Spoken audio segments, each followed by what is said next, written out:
Chapitre 37. La rencontre avec le jeune homme riche. C'est une autre très belle matinée d'avril. La terre et le firmament déploient toute leur beauté printanière. On respire la lumière, les chants, les parfums, tant l'air est saturé de clarté, de voix joyeuses et affectueuses, de parfums. Il a dû tomber pendant la nuit une courte averse qui a fait tomber la poussière des routes et les a assombries sans les rendre boueuses, et a lavé les tiges et les feuilles qui tremblent maintenant, claires et propres, sous une douce brise qui descend des monts vers la plaine fertile qui annonce Jéricho.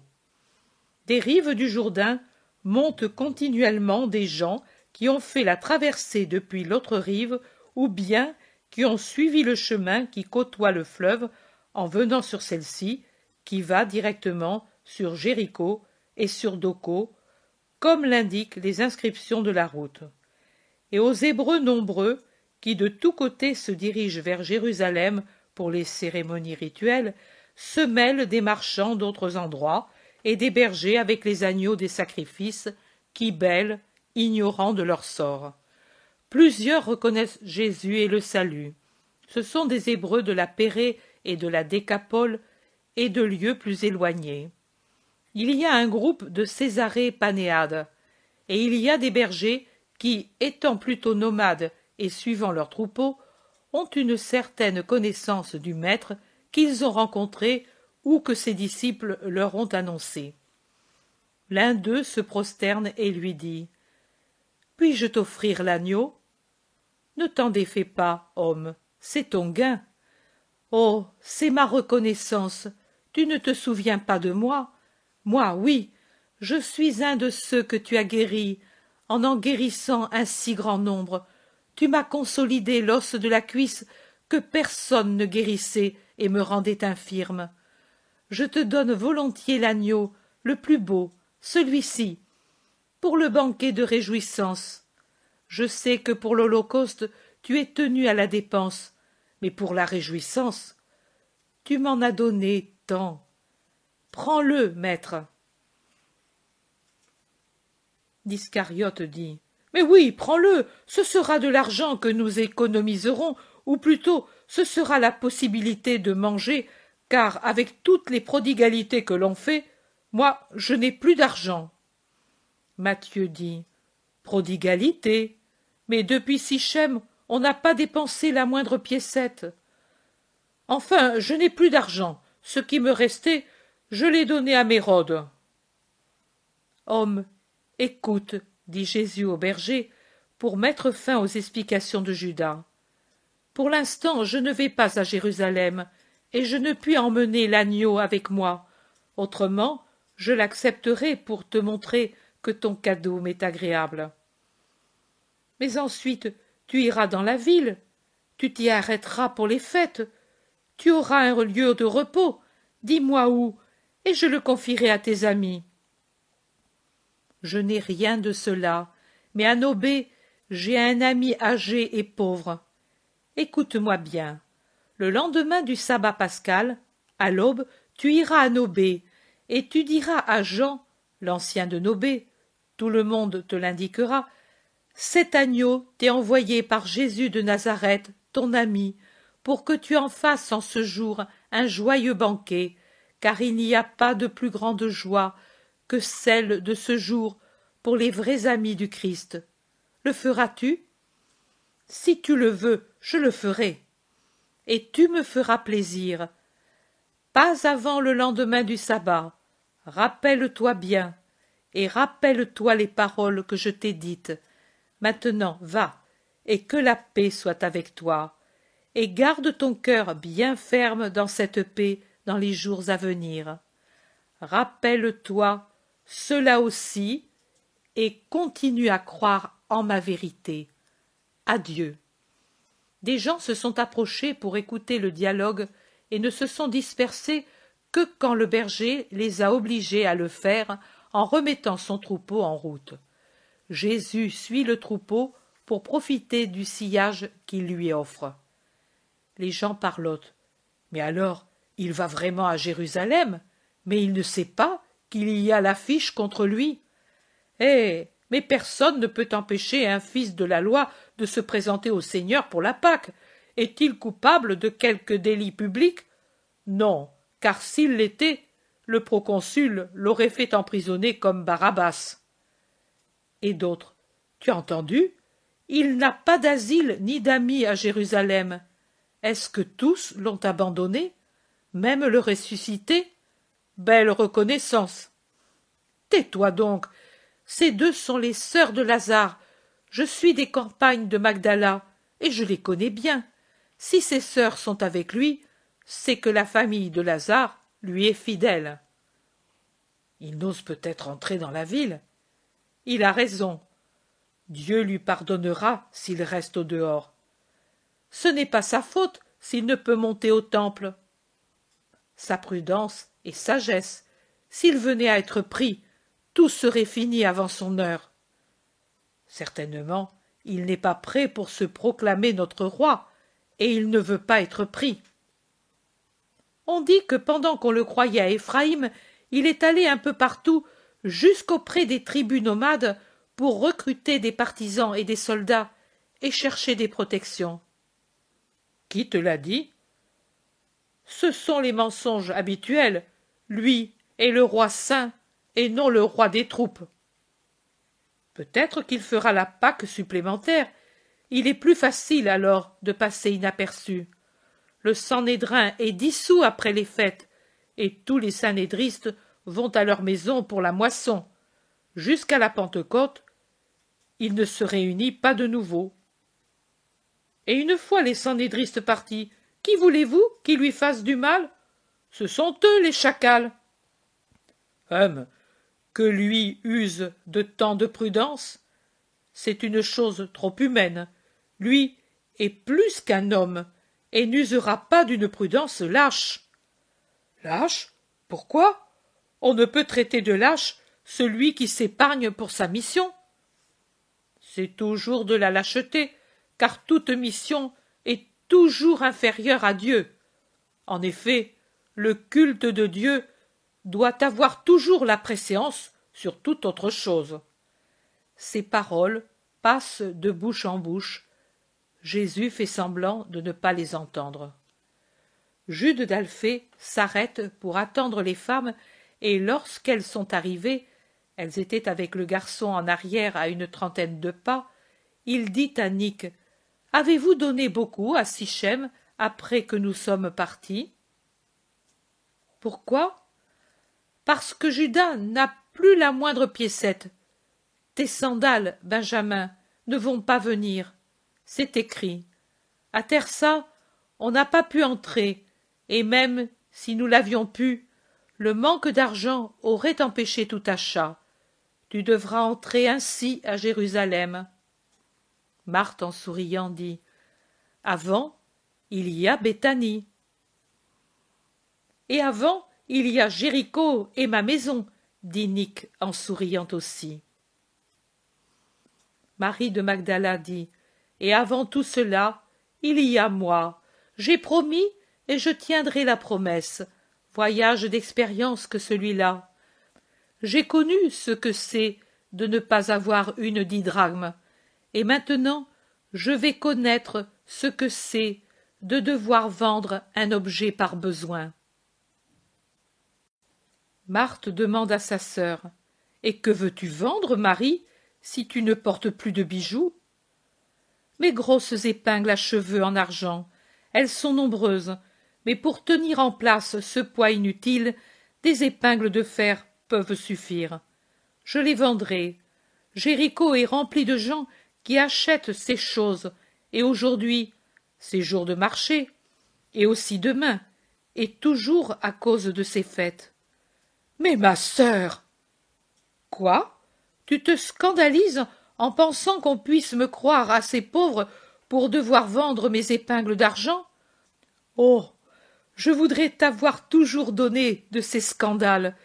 C'était pire quand, sans besoin, je me vendais moi-même pour satisfaire les vices d'autrui et les miens. Mais tais-toi! Il y a le garçon qui ne sait pas. Il ne sait pas encore. Peut-être ne sait-il pas encore que j'étais la pécheresse. Demain, il le saurait par des gens qui me haïssent, parce que je ne le suis plus, et certainement avec des détails que mon péché n'a pas eus, tout en étant si grand. Il vaut donc mieux qu'il apprenne de moi, et qu'il voie combien peut le Seigneur, qui l'a accueilli, faire d'une pécheresse une repentie, d'un mort un ressuscité, de moi, morte dans mon esprit, de Lazare, mort dans son corps, deux vivants. Car Benjamin, c'est cela qui nous a fait, à nous le Rabbi. Souviens-t'en toujours, et aime-le de tout ton cœur, car il est vraiment le Fils de Dieu. Un obstacle le long de la route a arrêté Jésus, et les apôtres et les femmes le rejoignent. Jésus dit: Allez en avant, vous, vers Jéricho, et entrez-y si vous voulez. Moi, je vais à Doko avec lui. Au coucher du soleil, je serai avec vous. Oh, pourquoi nous éloignes-tu? Nous ne sommes pas lasses, protestent toutes. Parce que je voudrais que vous, pendant ce temps, du moins quelques-unes, préveniez les disciples que je serai chez Nick demain.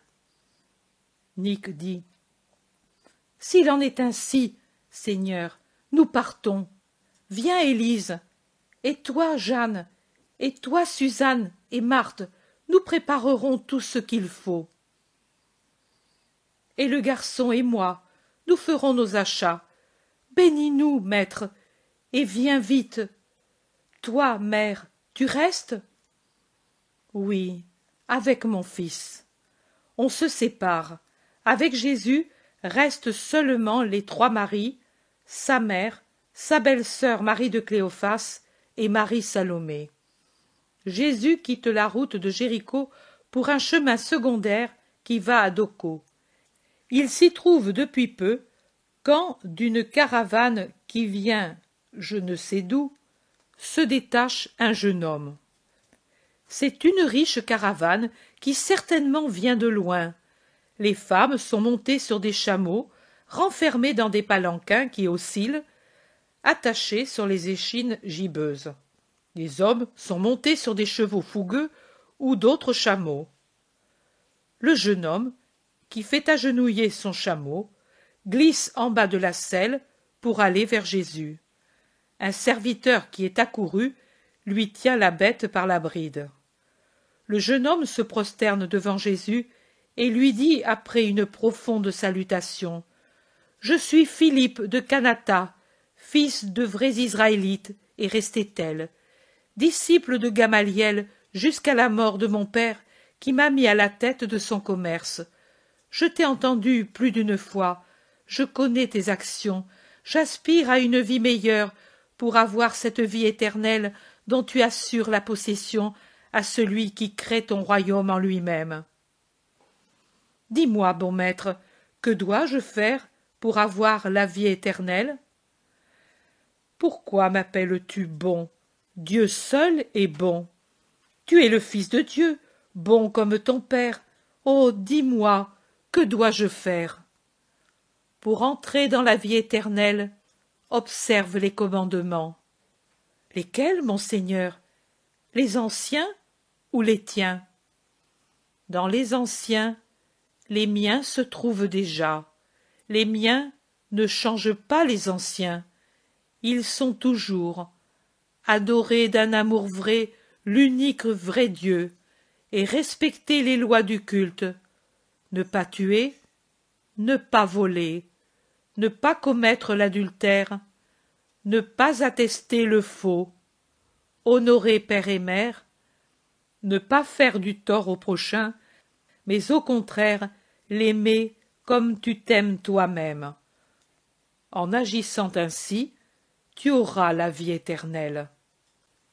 Le jeune homme dit: « Maître, toutes ces choses, je les ai observées depuis mon enfance. » Jésus le regarde d'un œil affectueux et doucement il lui demande: Et cela ne te paraît pas encore suffisant? Non, maître, c'est une si grande chose le royaume de Dieu en nous et dans l'autre vie. C'est un don infini, Dieu, qui se donne à nous. Je sens que tout est peu de chose de ce qui est devoir par rapport au tout, à l'infini parfait qui se donne. Je pense qu'on doit l'obtenir avec des choses plus grandes que celles qui sont commandées pour ne pas se damner et lui être agréable. Tu parles bien. Pour être parfait, il te manque encore une chose.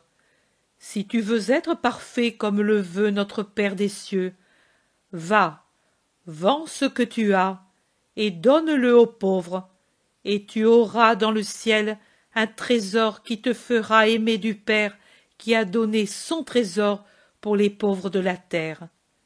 Puis, viens et suis-moi. Le jeune homme s'attriste et devient pensif.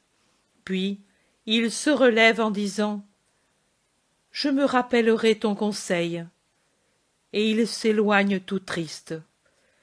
Judas a un petit sourire ironique et il murmure « Je ne suis pas le seul à aimer l'argent. » Jésus se retourne et le regarde. Et puis, il regarde les 11 autres visages qui sont autour de lui, puis il soupire.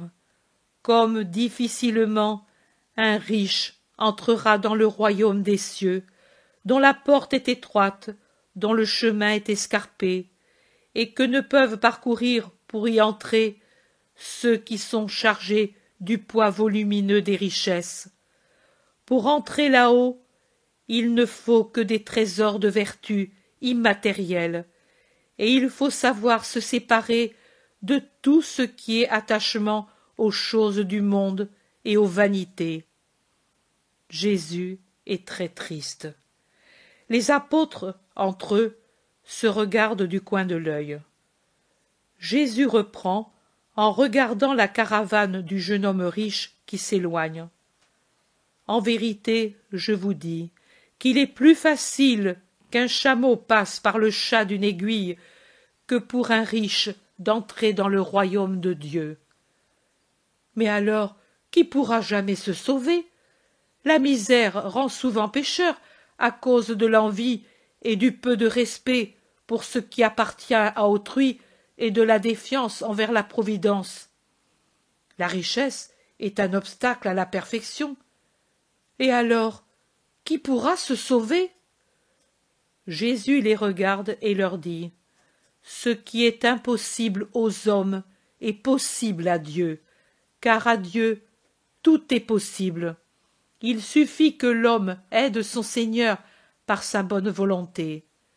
Et c'est de la bonne volonté d'accepter le conseil reçu et de s'efforcer d'arriver à se libérer des richesses, à se libérer de tout, pour suivre Dieu. Car voici ce que c'est que la vraie liberté de l'homme, suivre les paroles que Dieu murmure au cœur et ses commandements, ne pas être esclave ni de soi-même, ni du monde, ni du respect humain, et donc pas esclave de Satan. User de la splendide liberté d'arbitre que Dieu a donnée à l'homme pour vouloir librement et uniquement le bien, et obtenir ainsi la vie éternelle, toute lumineuse, libre, bienheureuse. Il ne faut pas être esclave même de sa propre vie, si pour la suivre, on doit résister à Dieu. Je vous l'ai dit, celui qui perdra sa vie par amour pour moi et pour servir Dieu, la sauvera pour l'éternité. Pierre demande « Voilà, pour te suivre, nous avons quitté toutes choses, même les plus licites. Que nous en arrivera-t-il donc? Entrerons-nous alors dans ton royaume? En vérité, je vous dis que ceux qui m'auront suivi de cette façon et qui me suivront, car il est toujours temps de réparer la paresse et les fautes faites jusqu'ici, toujours temps tant que l'on est sur la terre, et que l'on a devant soi des jours où on peut réparer le mal commis. Ceux qui me suivront seront avec moi dans mon royaume. En vérité, je vous dis que vous, qui m'avez suivi dans la régénération, vous siégerez sur des trônes pour juger les tribus de la terre avec le Fils de l'homme assis sur le trône de sa gloire. En vérité, je vous dis encore qu'il n'y aura personne qui, ayant par amour de mon nom quitté maison, champ, père, mère, frère, épouse, enfants et sœurs, pour répandre la bonne nouvelle et me continuer, qui ne reçoivent le centuple en ce temps et la vie éternelle dans le siècle futur. Judas demande: Mais si nous perdons tout, comment pourrons-nous centupler notre avoir? Je répète, ce qui est impossible aux hommes est possible à Dieu, et Dieu donnera le centuple de joie spirituelle à ceux qui, d'hommes du monde, auront su se rendre fils de Dieu, c'est-à-dire hommes spirituels. Ils jouiront de la vraie joie ici et au-delà de la terre. Et je vous dis encore que ce ne sont pas tous ceux qui semblent les premiers, et devraient l'être ayant reçu plus que tous, qui seront tels. Et ce ne sont pas tous ceux qui semblent les derniers, et moins que les derniers, n'étant pas en apparence mes disciples et n'appartenant même pas au peuple élu, qui seront les derniers. En vérité, beaucoup des premiers deviendront derniers, et beaucoup de derniers, de tout à fait derniers, deviendront premiers. Mais voilà Doko, allez tous en avant, sauf Judas de Kériote et Simon le Zélote. Allez m'annoncer à ceux qui peuvent avoir besoin de moi. Et Jésus attend, avec les 2 qu'il a retenus, de se joindre aux 3 maris qui le suivent à quelques mètres de distance.